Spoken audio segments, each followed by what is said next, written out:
Welcome into the PHNX Suns VIP Lounge, brought to you by our friends at the DraftKings Sportsbook app, America's top-rated sportsbook app. Don't forget to like, subscribe, rate, and review. We greatly appreciate it. I'm Lindsey Smith. That's Saul Bookman. That's Espo. And we are hanging out in the VIP Lounge because the Phoenix Suns take down the Utah Jazz 115-109. Our point guard is an awesome God. The song's going to be stuck in my head all night now. He reigns from mid-range and above. Anyways. Amanda in the chat asked if this was a Buscemi. Oh, no, Brittany. I'm sorry. Brittany in the chat. This is most definitely a Buscemi. That was one damn ugly game, but one pretty finish. It's effective. It got it done. This is exactly how I felt about going into the game in the first place. I was just like, let's just get it over with. You know what I mean? And that's kind of how the Suns played this whole night. And it looked like they were going to blow them out by like 40 in the first quarter. It looked like they were on fire. And then, like, if you weren't really paying attention, it seemed like, to me at least, and we're going to get into this at some point, every time I looked up, it was like a turnover or a Devin Booker missed jump shot. And I was like, what the hell is going on? And then CP3 takes over in the fourth quarter and game's over. For as amazing as CP3 played, he almost tied his career record for turnovers, though. He was one away from tying his career record, which is insane to think. But then that was the quietest freaking 33 from Devin Booker I think we've ever seen. Mm-hmm. I told, we were sitting in here and I was like, Devin Booker's playing like shit. And Espo was like, but he's got 33 points. And I was like, I know, it's the weirdest thing ever. But like I said, we'll get into that in a little bit. Yeah, well, just a couple little things. Sunder's Dunk said, death, taxes, and Phoenix Suns in the fourth. You know it, baby. And that is absolutely true. You always know that the odds are in your favor when it comes down to that fourth quarter and needing to get a W. And with tonight's win, the Suns officially moved to 37-9 on the season, tying as the team's best start in franchise history through the first 46 games of a season. Yeah, Twitter, tied, all right? Tied. That's just to make a point. But look, the Phoenix Suns are the best team in the NBA and also tied for the best start ever in franchise history. Yeah, and it was, before we start getting into the individuals, let's go to the bar first. Let's get some drinks. Let's go to the bar. The rip through rum, baby. He got two of those nice little nugs tonight. Gotta love CP3, man. You just got to. It's just Let's talk about CP3 right now to start the show off. Let's start with Chris Paul. Because Chris Paul is just, he's just insane. And if you don't, I can understand why after so many years, we didn't watch Chris Paul on a nightly basis here in Phoenix.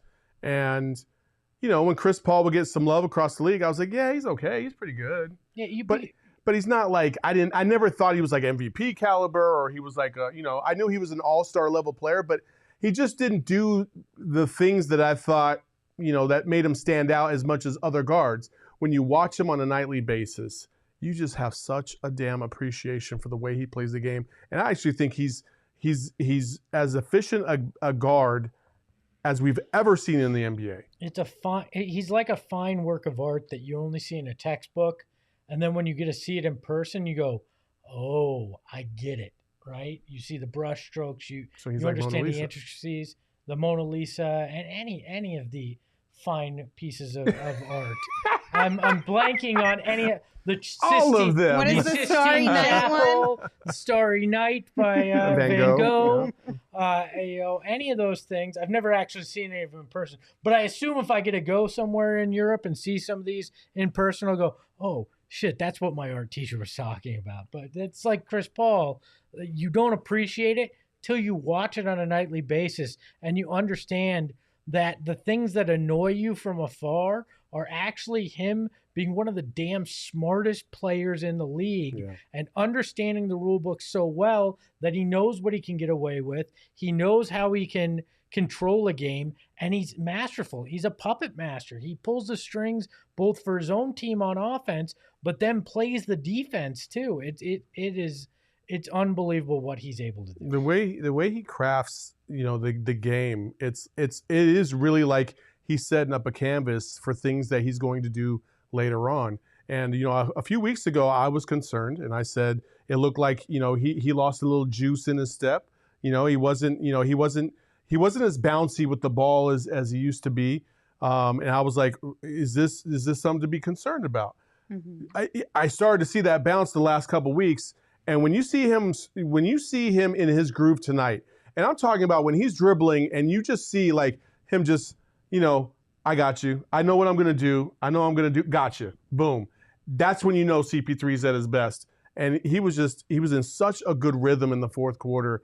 The Jazz had no shot. They had no shot in the fourth quarter. And I've said it a million times. When you have Book and CP3 tonight, especially CP3, you're going to be in good shape. Well, Espo, didn't you say during the game it's amazing to watch how consistently you see Chris Paul teaching his team on the floor? Like every other game, you can pinpoint an action where Chris Paul is directing and teaching still constantly, and reiterating, as he's just making sure that those nuggets of information really stick. Well, there was a point tonight. He scores a basket, which was an impressive basket, and as he's backing down the court, he's talking to Bismack Biyombo, saying, "No, this is where you need to be."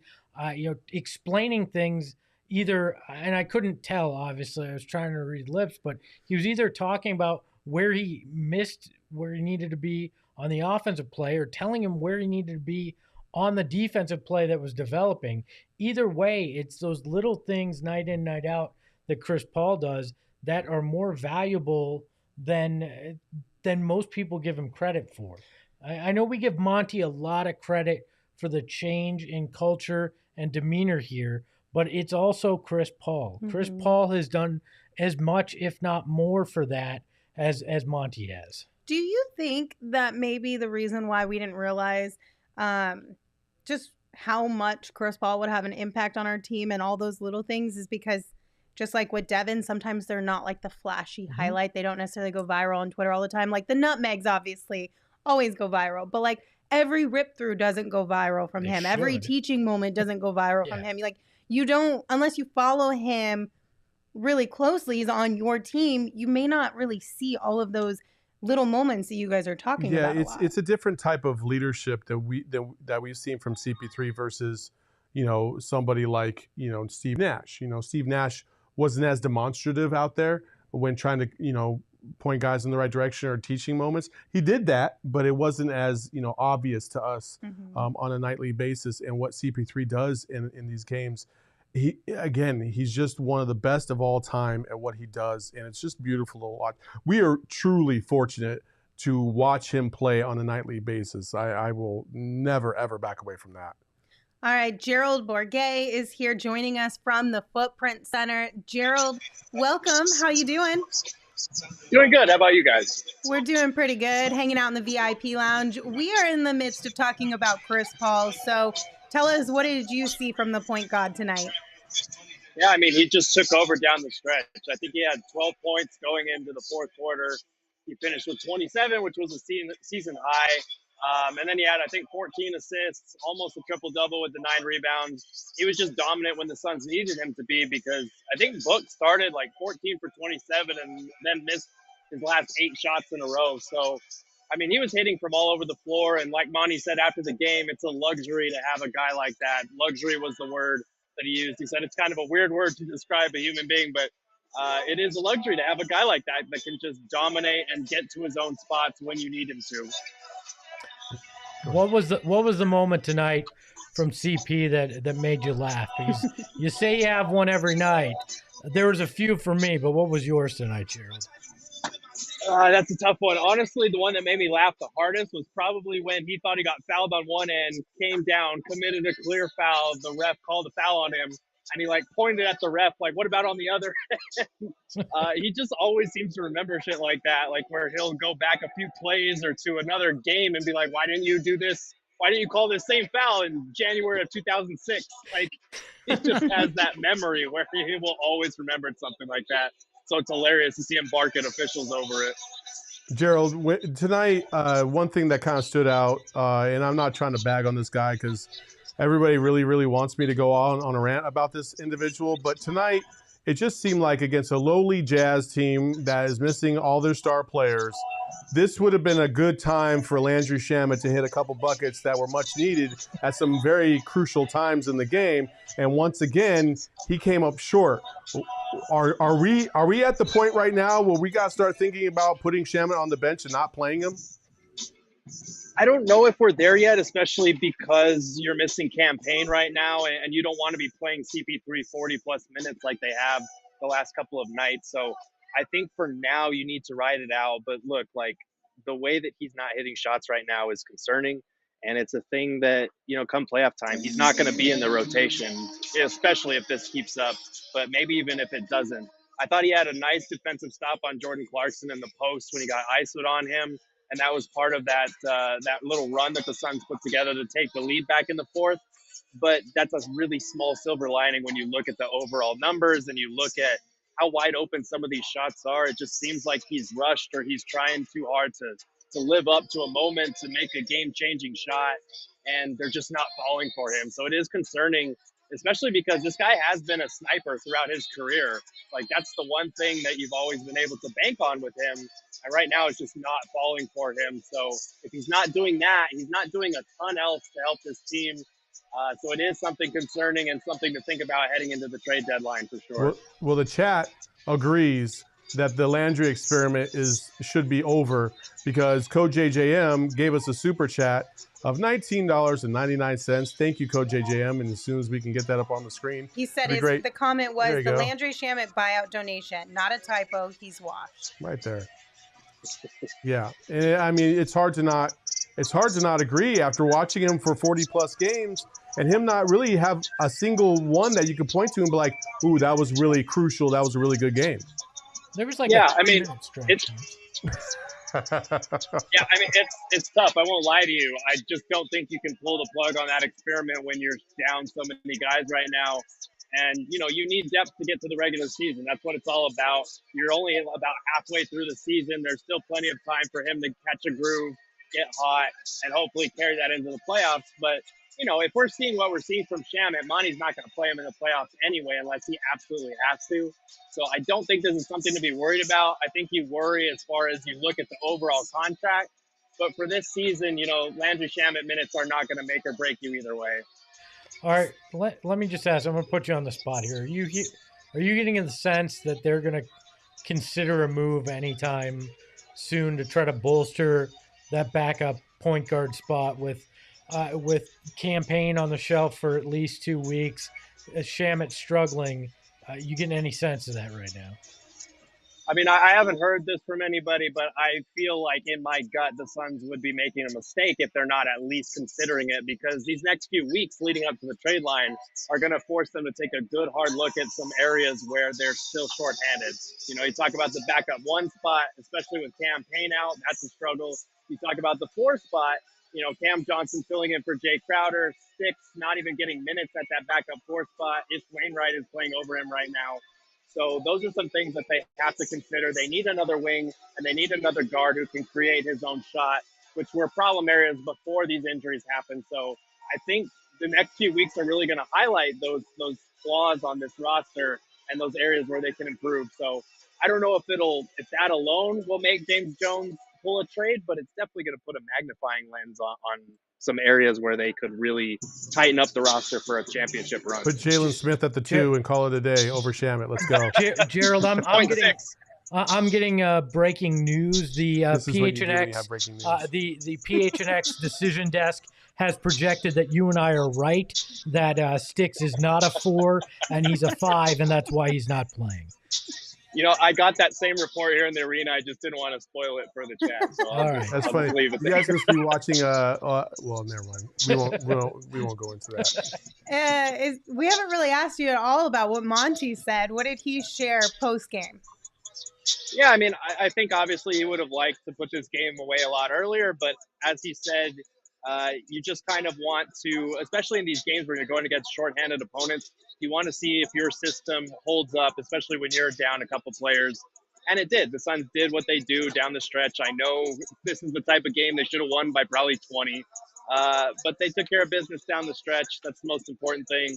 And he did say after the game that Mikal Bridges is okay. He was a little woozy after he said he got clocked, but he said he or the Suns wouldn't put him back in the game if they weren't confident that he was okay. So everything checked out with Mikal. So at least we dodged a bullet on that one on the injury front. Gosh, Lord knows we need it. Elon Musk in the chat with the 199 super chat. Shamet gameplay tanks since the Gerald article, of course. Also, Monica, you shut your mouth. I don't want to hear about Espo and Gerald. Monica's comment said yes, Espo and Gerald, in reference to the sticks conversation, in case you are listening on audio. Gerald, so when it comes to Shamet, that means you are the drama.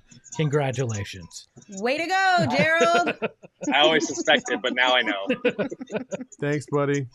We'll talk to you tomorrow, Absolutely. bud. Thanks, guys. All right. Well, before Gerald was able to join us from the Footprint Center, we were talking about Chris Paul. So let's keep on within that conversation. We have a few more things we want to discuss.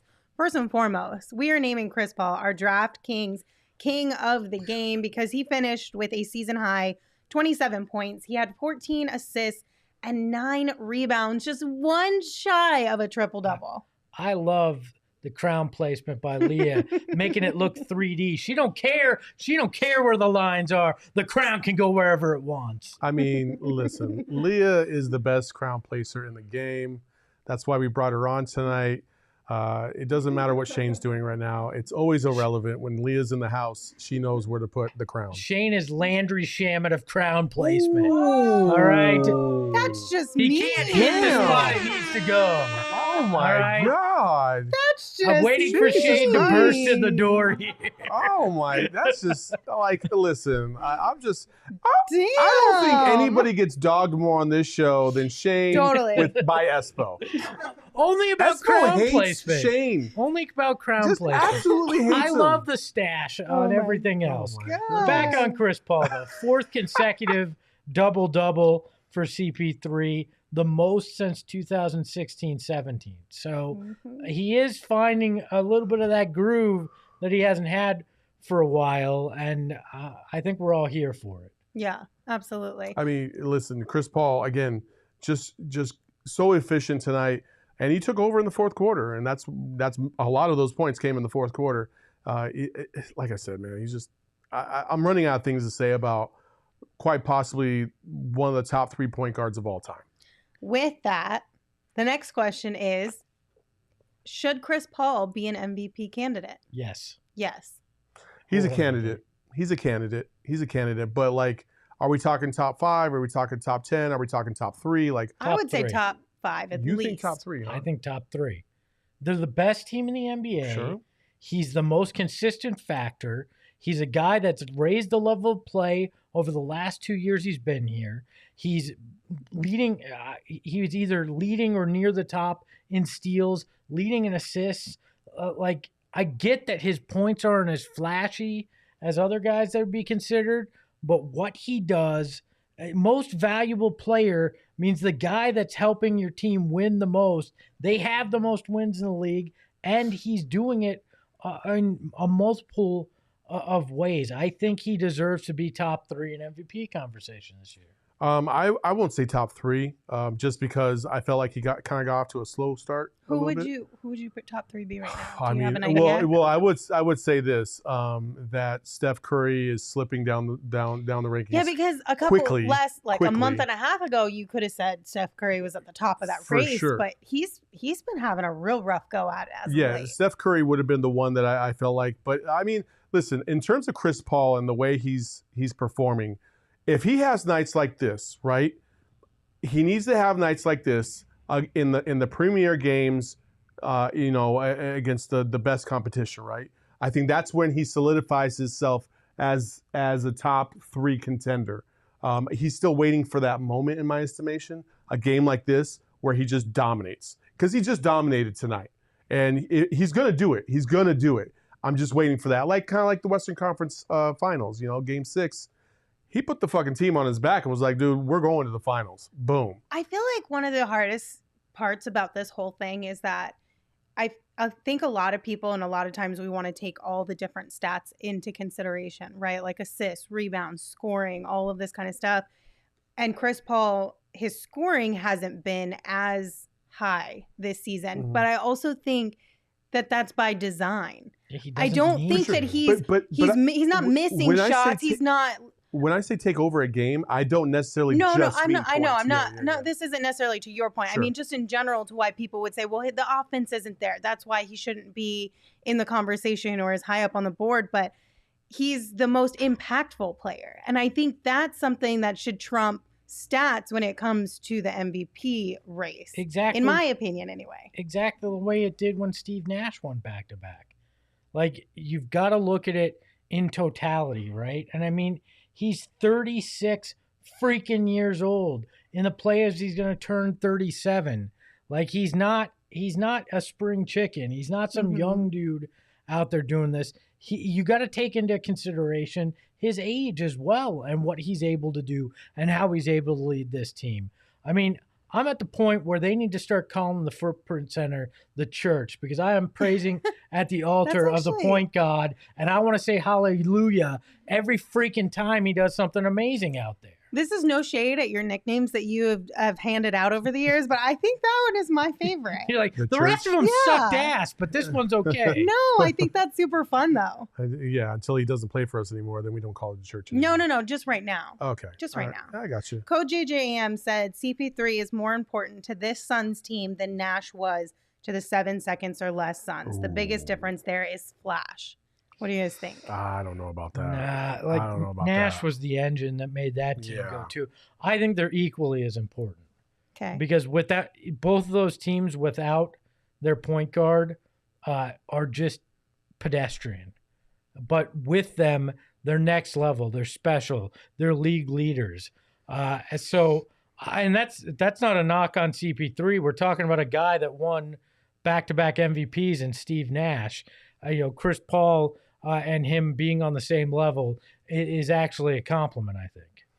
Yeah, that's I definitely would not say it's a no doubt decision right there. I definitely think that Nash was so valuable, and you saw what happened when Nash was not playing in those games. That offense was not looking the same, and the same could be said about CP3. If he misses a game, the Suns don't look like the same kind of machine that they usually do. So the efficiency that he provides is fantastic. But like you were just about to point, Howie Dewey says the difference is CP3 does play on the defensive side of the ball. And that is a tremendous asset to this team, especially considering that in the playoffs and when they play the tough teams, defense has to be their calling card. Otherwise, they won't win these games. Larry in the chat said trying to divide Suns fans from different generations is lame. I don't think that's the intent. I understand how it could come off like that because we still love Steve Nash and that 7 seconds or less team.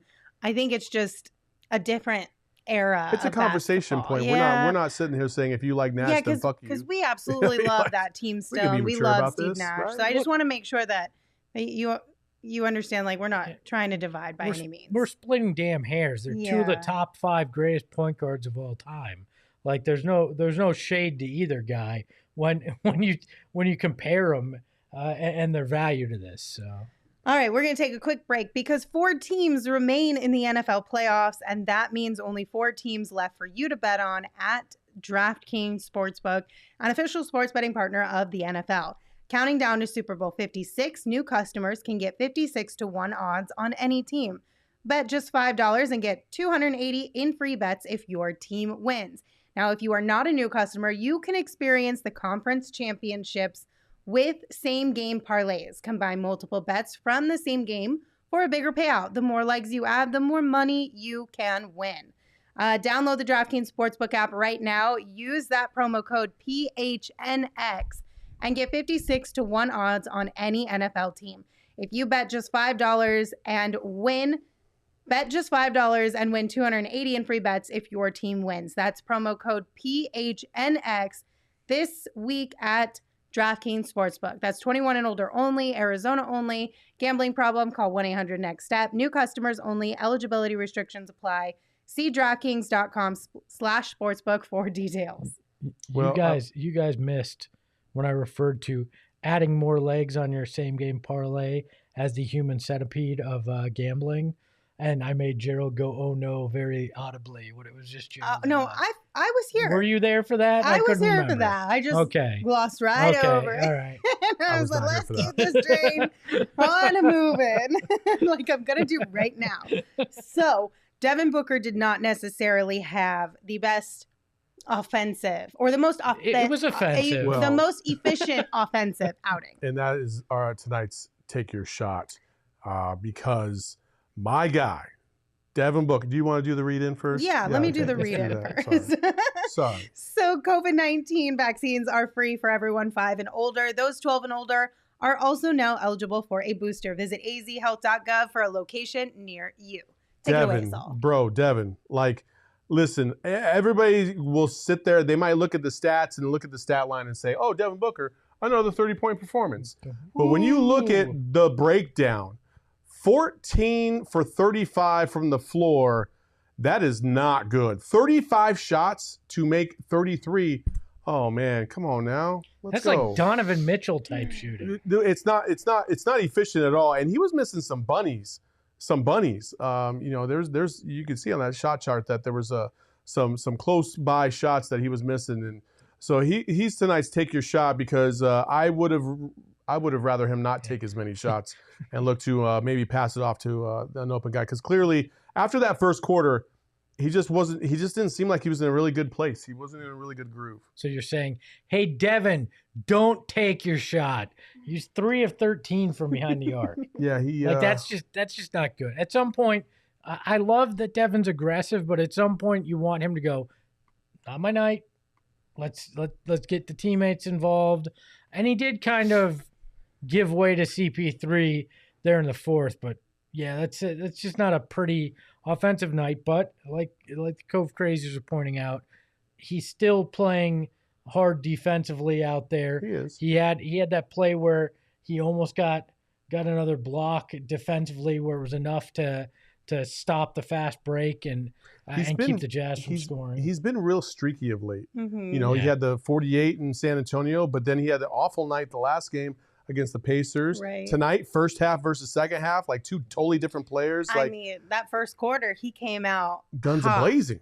Yeah. I thought he was going to drop 60 he had tonight. 17 in the first. Yeah, 17 in the first. But again, one of the more quiet 33-point nights from Booker. It did not feel like that. But I'm telling you, the guy plays better on the road, and there's not a more hostile crowd than Utah, where they're going on Wednesday. I hate this is real quick. Hold on. This is nothing about this. Real quick.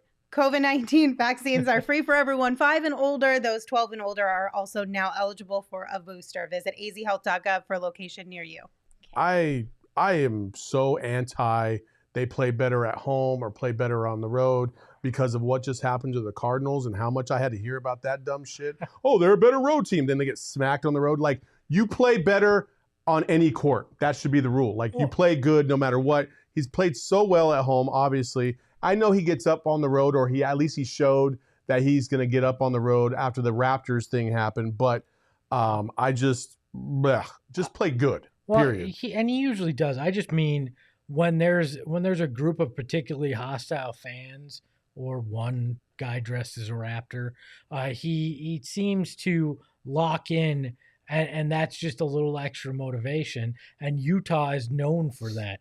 It actually gets sometimes borderline abusive the way that they treat players coming in from opposing teams. So I think we're just going to see a guy that's locked in and on Wednesday, wanting to make up for 6 out of 8 bad quarters and being in front of a group of fans that are going to give him the business too. MCG Blue said, but I'm so happy that now when Book has these games, he doesn't give up on the defensive side, and now he has the supporting cast and system / program to secure a win.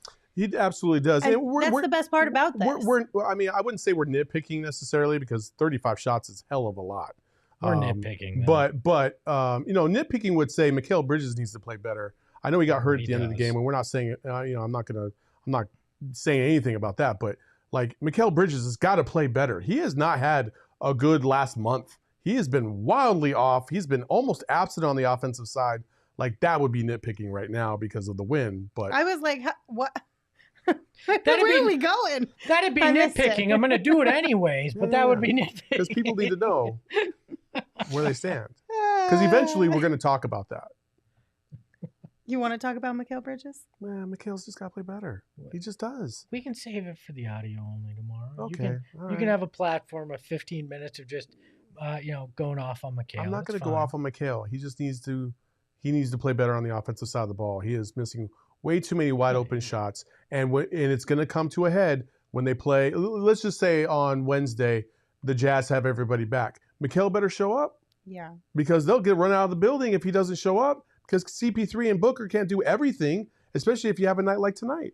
Unless CP3 is playing out of his mind, which he has been. So I don't know. I'm just going back and forth. It just would be, nitpicking. It makes things easier. You're nitpicking, for sure. Sean said nitpicking, but true.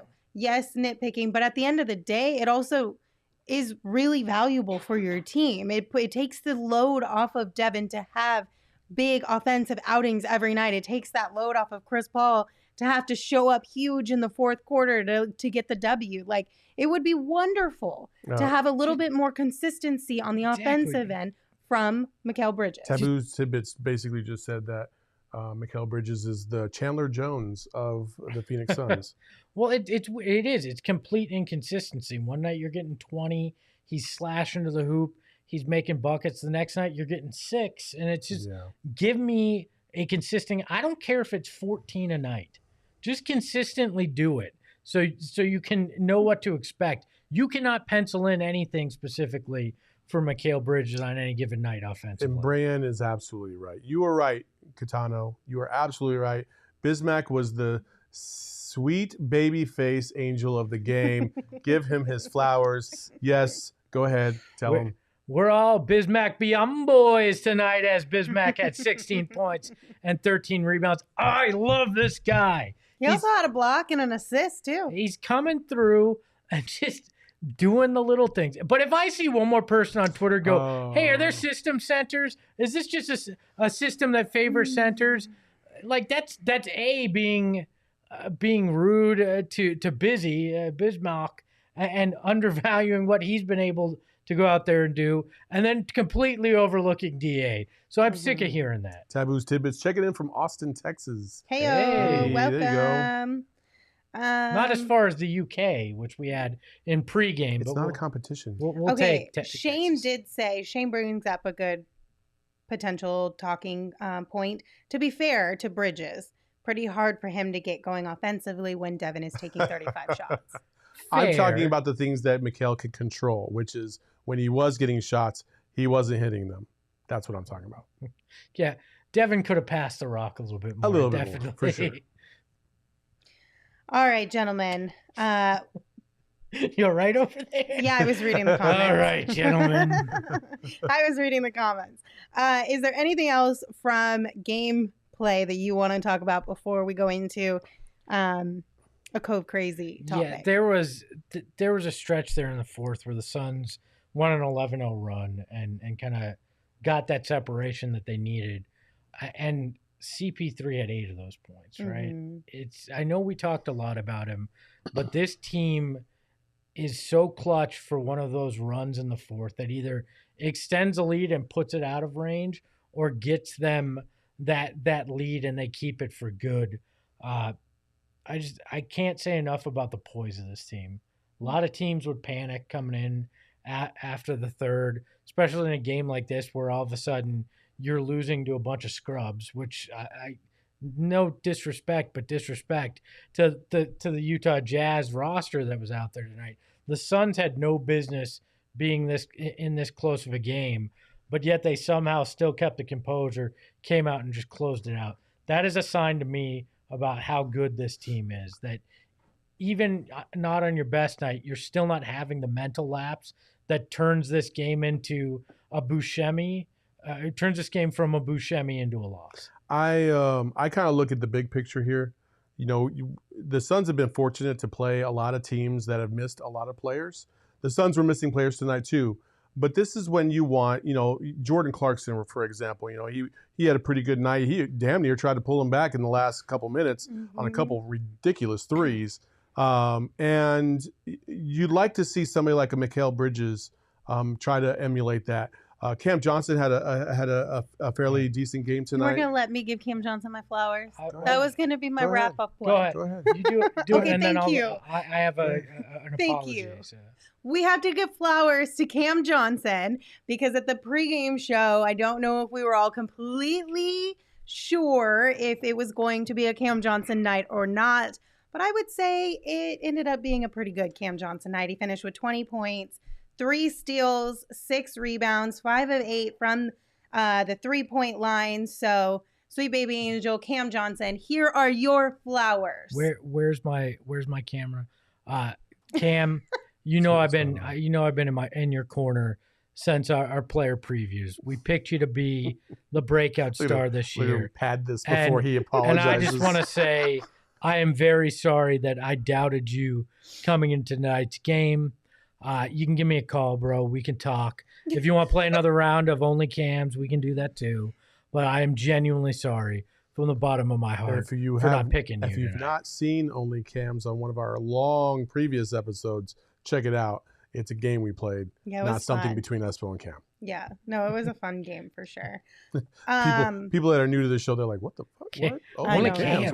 What kind of weird shit is Espo doing with Cam Johnson?" So the last thing that I do want to mention, there, because we have quite a few people in the chat asking about Sticks. Mm-hmm. Why is Sticks not getting playing time? I mean, Gerald alluded Is it to a trade? Are we keeping him healthy just in case? He's a 5 and they've got too many 5s. No, I don't think it was even that. I think because JaVale got in foul trouble like that. You know what I mean? Because that's what he does when he starts, and Espo was pointing that out several times. Like, okay, well, what are we going to do now? Like, Sticks could have got some time at the 5 if they really wanted him to. I have a feeling something might be happening here in the next week or two. I think he heard Sticks Kid and just went. You played that song for him? No. He went, I've hit the pinnacle of my career. I do not need to play another second in basketball, Monty. I've lived the dream. Oh my God. I don't know about that, but I would like to think that was the case. So I'll give you that one. In a perfect world, he would get traded along with Shamet, but we shall find out. All right. So our social topic of the night, we are going to hand out a Cove Crazy of the Month. Oh, we are. This is not something that we plan on necessarily doing every month we are moving now. forward. We are now. But we might. But the inaugural Cove Crazy of the Month goes to Josh Hunt because a few games ago, well, okay, we'll start with this one. So he sent us this meme. Espo, do you want to read it? It says, actually, you each should read your own. Okay, I'll read mine. Hey, has anyone seen Espo? Want me to start over? Are the Warriors the best team in the league? Okay, let me start over. That was terrible. Yeah, one more time. I can't We're see gonna the start fucking over. screen. Okay. Hey, has anyone seen Espo? Hold on, I got this. Are the Warriors the best team in the league? The Phoenix Suns are the best team in the NBA. Wait, in the world. Suck it, Warriors. Ahoy, hoy. Yeah, I did mess that up, Tim, from Phoenix. If you are listening on the audio, it's a meme, and it's essentially, it's not the Kool-Aid Man, but it's basically the Kool-Aid Man, but it's like a Post-it. Where it's like Saul does like basically Espo's Batman call, like, are the Warriors the best team in the league? And then Espo jumps through the wall like the Kool-Aid Man to make his statement known to the world. My declaration. Which that was fun. But in addition to that, the number one reason why we are going to give Josh a huge shout out is because a few games ago, we were talking about my beanie and we wanted stats on how my beanie has performed throughout the season. Josh went above and beyond that and gave us legit stats for every single show that we've done this year. Yeah, this is crazy. He has stats on when I'm present, when I'm absent, when everybody's present or absent. He has the color of my glasses as well. He has Lindsey's beanie with and without the beanie. which we're now 10-1 with the beanie, and I believe 19-5 without it. We have Saul with a hat, 19-3 without a hat. I believe we're now 6-2. This is just next level impressiveness. Guest appearances when people have shown up on the screen. Flex from Jersey's 4-0 now. When Shane's on the screen, 2-0. Like, I mean, this is next level. Like, this is the kind of stuff when they show you like next gen stats from Amazon. Mm-hmm. We've got our own version of this, right from one of our own Cove crazies. Thank you, Josh. We appreciate you so very much. Josh, this is your flowers. You get all the flowers tonight. So thank you for that. But I don't think he's in the chat tonight, which is so sad. He was earlier. I don't know where he's in the at. pregame, but I hope he listens to this one on audio and doesn't miss it. We now are going to take it away and just give it back to Chris because she gets it every once in a while. Yeah, for sure. All right, gentlemen. The last thing, we're going to open this up to the chat because we have been racking our brains all day about this. Espo came across, what is it? The Entertainment Weekly put out the top 25 TV theme songs since the year 2000, right? And I went through and I had looked at the list, and then I asked the group in here, what do you think's the top 3? And we said Game of Thrones. They couldn't figure it out. The Office. The Office was 4. We like literally every top show you could think of, we named. Yeah. She got the OC. The OC was number 2, and Leah was the only one to get it. The song California from Phantom Planet. Wait, the OC was number 2 on the list? Number 2 on the list. Okay. By the way, Fresh Prince, I was 8 when Fresh Prince came out. This is like since 2000. Same thing with Friends. Friends is a little closer. It was at least in this in this millennium that they played. Mad Men was number 7. Somebody had guessed that. Nobody's going to get number 1. I mean, there's not a chance. Number 3, I'm surprised nobody has guessed. What's Does number 3? Want to take? No. It's Succession. But you didn't, Leah. But you didn't. Succession, that piano, it's iconic already. I haven't seen that, so that would explain Maybe why Dexter? I haven't. Ooh, Sons of Anarchy. Sons of Anarchy is a good one. Code JJM in the chat. I'll tell us what it starts with. What's the letter it starts with? It starts with C. C. Even giving you a Californication? No. Well, that's a good one. I would buy somebody. Well, no, I'm not going to say that because they can look this up. I gave you, but I'll buy one of you lunch if you can get it in the next minute because there's not a chance. Okay. My only hint is my wife had me watch the show with her. It's the only reason I know what it is. Shout out Tracy for this. Actually, a very funny show. It's a comedy. And it was a CW show. Charmed? Nope. That was. I'll just tell you. I don't know. I'm just throwing out Crazy Ex-Girlfriend. Oh my God! I don't even know what that is. They changed the theme song every season, but it was hilarious. The theme song. Go check it out because if I play it here, we're gonna get docked on YouTube. But this is go check it out. I was shocked that was the number 1. Who voted on this? I have no clue. Just a bunch of dumb people. I've literally never even heard of this show. Same. Thank you, Brian. Yep, it is an L. I thought for sure that The Office would be higher than 4. Yeah, I thought so I mean, too. that we all could hum that, even if you haven't or seen Game that of show. Thrones. Yeah. or Who the fuck made that list? Well, Breaking Brian's Bad. giving me an L as if I made this list. Yeah, well, basically that's what it is. You did make the list. Weed song is iconic, Brittany. Absolutely, that is a really good song. I think the OC was a pretty good. I never watched the OC, so I don't know. Because that California song. But you recognize the song. Recognize the No, song. I didn't. When you guys were playing it earlier, I was Oh. like, no idea. And Espo was singing it. I was like, that's not making it any better. If I sing it, you're obviously not going to notice it anyway. Speaking of which, okay, because what was the bet in pregame? Didn't you guys have to sing if Cam? Yeah, what was the bet? If I had first bucket. First field goal. That's right. That's right. And then McHale hit it. That's right. One of his 3 shots he made on the evening. So. I mean, my percentages were pretty high considering you took 35 fucking shots tonight. True. That's facts. Maybe we'll get a singing segment out of you guys one day, but not tonight. Bryce said community theme song. That was a top 10, on the list, but that is an underrated theme song and an underrated show. If you've never Also, episode 1 at the end, if you get a chance to listen to Childish Gambino and Abed. Troy in that and show, Abed in the morning. Singing a song in Spanish, a rap song in Spanish. So it's good. a brilliant 30 seconds of Community? television. Oh, Yes. yeah. It's All right, great. you have to send me this link. I got you. So good.